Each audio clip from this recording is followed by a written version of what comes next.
नमस्कार, स्वागत है आप सभी का न्यूज गंगा पर और मैं हूं आपके साथ निशा भारद्वाज। आज के इस बुलेटिन में जानेंगे दोपहर 12 बजे तक की सबसे बड़ी खबरों को। तो चलिए बिना वक्त गवाए जानते हैं आज दोपहर 12 बजे तक की सबसे बड़ी और मुख्य खबरें। दिल्ली में पहलगाम आतंकी हमले के पीड़ितों के लिए यज्ञ। दिल्ली में वीएचपी नेता विनोद बंसल ने पहलगाम आतंकी हमले के पीड़ितों के लिए यज्ञ किया। अनुष्ठान के बाद बोलते हुए उन्होंने कहा कि पहलगाम में हुई हिंसा सिर्फ एक आतंकी हमला नहीं था, बल्कि एक जिहादी अत्याचार था जिससे मानवता को शर्मसार किया गया है और पूरी दुनिया को झकझोर दिया गया। ये वैश्विक समुदाय के लिए आतंकवाद को पूरी तरह से खत्म करने की एक चेतावनी है। आज के यज्ञ के दौरान हमने हमले में बलिदान हुए लोगों की आत्मा की शांति और घायलों के शीघ्र स्वस्थ होने के लिए ईश्वर से प्रार्थना की है। भोपाल में आज बुलाया गया आधे दिन का बंद। जम्मू कश्मीर के पहलगाम में हुए आतंकी हमले के विरोध में आज भोपाल आधे दिन के लिए बंद रहेगा। Bhopal chamber office commerce and industry ने बंद का आह्वान किया है, जिससे शहर के व्यापारिक संगठनों ने समर्थन किया। दोपहर 12 बजे न्यू मार्केट में श्रद्धांजलि भी अर्पित की जाएगी। इस्लाम बेगुनाहों की हत्या नहीं सिखाता।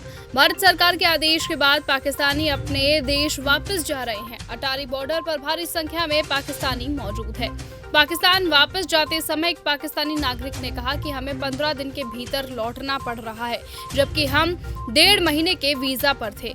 जो कुछ भी हुआ वो गलत था। इस्लाम बेगुनाहों की हत्या नहीं सिखाता। वीजा पर आए लोगों के साथ नरमी बरती जानी चाहिए, जिससे किसी को भी नुकसान ना हो। साथ ही उन्होंने कहा कि जिसने भी ऐसा किया है वहीं उसे फांसी पर लटका देना चाहिए।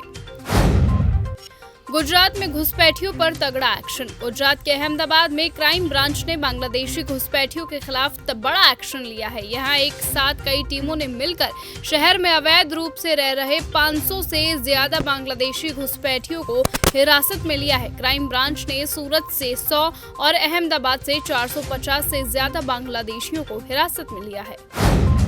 अपनी हरकत से बाज नहीं आ रहा पाकिस्तान। पहलगाम हमले के बाद भी पाकिस्तान अपनी हरकत से बाज नहीं आ रहा है। वो लगातार एलओसी पर सीज फायर कर रहा है। पाकिस्तान की तरफ से 25 और 26 अप्रैल की दरमियानी रात कश्मीर में नियंत्रण रेखा के पार कई पाकिस्तानी चौकसियों की तरह गोलीबारी की गई। हालांकि भारतीय सेना ने पाकिस्तान को मुंह तोड़ जवाब दिया और इस फायरिंग में किसी के हताहत होने की कोई खबर नहीं है। पहलगाम हमले के मृतकों से मिले कर्नाटक विधानसभा अध्यक्ष। पहलगाम आतंकी हमले में मारे गए मंजूनाथ राव के परिवार से मिलने के बाद कर्नाटक विधानसभा के अध्यक्ष यूटी खादर ने कहा कि वो दिन इस परिवार के लिए बहुत दर्दनाक दिन था। इस घटना में कर्नाटक के 3 लोगों की जान गई है। हम उन परिवारों के साथ हैं, पूरा राज्य और पूरा देश उनके साथ है। हम परिवारों का दर्द दूर नहीं कर सकते, लेकिन हम इसे कम करने की कोशिश कर रहे हैं। हम भारत के लोगों से ये चाहते हैं कि इस आतंकी कृत्य को अंजाम देने वालों को कड़ी से कड़ी सजा मिले, और सिर्फ आतंकवादियों को ही नहीं बल्कि उनके पीछे जो भी है उसे भी। धर्म पूछकर दुकान से खरीदे सामान। जम्मू कश्मीर के पहलगाम में हुए आतंकी हमले के बाद पूरा देश गुस्से की आग में चल रहा है। इस बीच महाराष्ट्र के मंत्री नीतीश राणे ने कहा कि हिंदुओं को किसी भी दुकानदार से कुछ भी खरीदने से पहले उनका धर्म पूछना चाहिए। दुकानदार को अगर हनुमान चालीसा नहीं आती तो उससे सामान नहीं खरीदना चाहिए। मंत्री राणे का ये बयान पहलगाम हमले के बाद सामने आया। मंत्री के इस बयान के बाद अब कई तरह के सवाल उन पर उठ खड़े हो रहे हैं। राष्ट्रपति मुर्मू ने पोप को दी श्रद्धांजलि। राष्ट्रपति द्रौपदी मुर्मू ने वेटिकन सिटी पहुंचकर पोप फ्रांसिस को श्रद्धांजलि दी। उनके साथ केंद्रीय मंत्री किरेन रिजिजू और जॉर्ज कुरियन भी मौजूद थे। राष्ट्रपति मुर्मू आज होने वाले पोप के अंतिम संस्कार में भी शामिल होगी, जिसमें विश्व के कई नेता भाग लेंगे। ये यात्रा भारत और वेटिकन के बीच संबंधों को दर्शाती है और पोप के योगदान को याद करती है। तेजस्वी यादव किसी भी कीमत पर सीएम का चेहरा नहीं हो सकते। बिहार में इस साल होने वाले विधानसभा चुनावों से पहले राजनीतिक गतिविधियां तेज होने लगी हैं। एनडीए और महागठबंधन के नेताओं के बीच जुबानी जंग भी अब तेज हो गई है। इस बीच बिहार सरकार में मंत्री व बीजेपी नेता मंगल पांडे ने इंडिया गठबंधन पर निशाना साधा। मंत्री ने कहा कि इंडिया गठबंधन में शामिल कांग्रेस और अन्य पार्टियों के चेहरे को स्वीकार करने के लिए तैयार नहीं है। उनका कहना है तेजस्वी यादव किसी भी कीमत पर मुख्यमंत्री का चेहरा नहीं हो सकते, हम उनको स्वीकार नहीं करेंगे।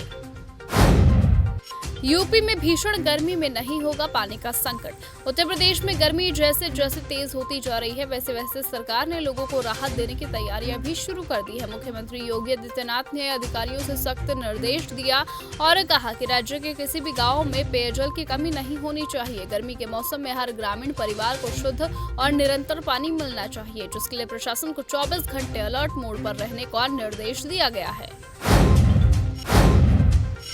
तो फिलहाल आज के इस बुलेटिन में इतना ही। देश और दुनिया की तमाम बड़ी खबरों से जुड़े रहने के लिए आप बने रहें और देखते रहें चैनल न्यूज़ गंगा। नमस्कार।